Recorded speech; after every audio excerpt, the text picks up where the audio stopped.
Riot police in Burma have fired water cannons and tear gas at protesters outside a giant copper mine in the northwest Sagaing region. Local farmers began the protest in June, complaining that the mine, jointly owned by the Burmese military and a Chinese weapons manufacturer, has forced them to give up their land. Our Southeast Asia correspondent Jonathan Head has visited the mine site. Some things haven't changed in Burma. A nighttime ride through the cornfields was the only way we could reach a sit-in by farmers on the edge of a giant copper mine.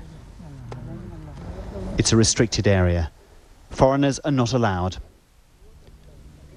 Before the police operation, this lonely pagoda, all that's left of a Buddhist monastery, was the front line in a protest that's come to symbolize a new spirit of public defiance.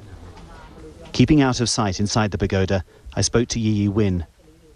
She owns 13 acres of farmland, which she says she was forced to sign over to the mining company. One of the village leaders said he didn't like the deal. Then they arrested him. After that, we were all afraid of being arrested, so we agreed to the deal. They forced us to sign a contract, but we didn't understand it. These nearby fields are also destined to be swallowed up by the mine. The company says the deal was voluntary, that it has paid adequate compensation. But that was during the dark era before Burma's democratic awakening.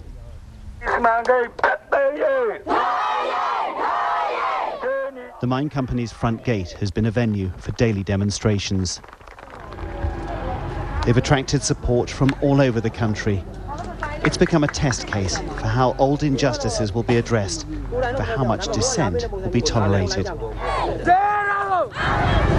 Try to think just how extraordinary this scene is. Unthinkable 2 years ago, a peaceful march on a public road against a mining company backed not only by the military but by a big Chinese multinational. The challenge, though, for the Burmese government is that there are protests like this breaking out all over the country. At one point, a group of nuns approached the mine. The police braced themselves in an unusual tactic.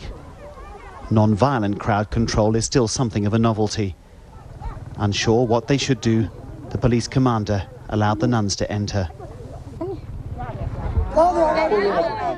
At another camp, we were surrounded by people still unused to speaking freely to outsiders.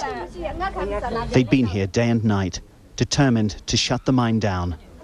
They all had stories of being bullied and threatened. Now they found their voice.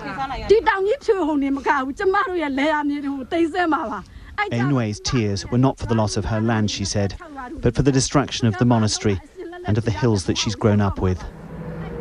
Huge trucks still ply the bleached slopes above a wasted landscape.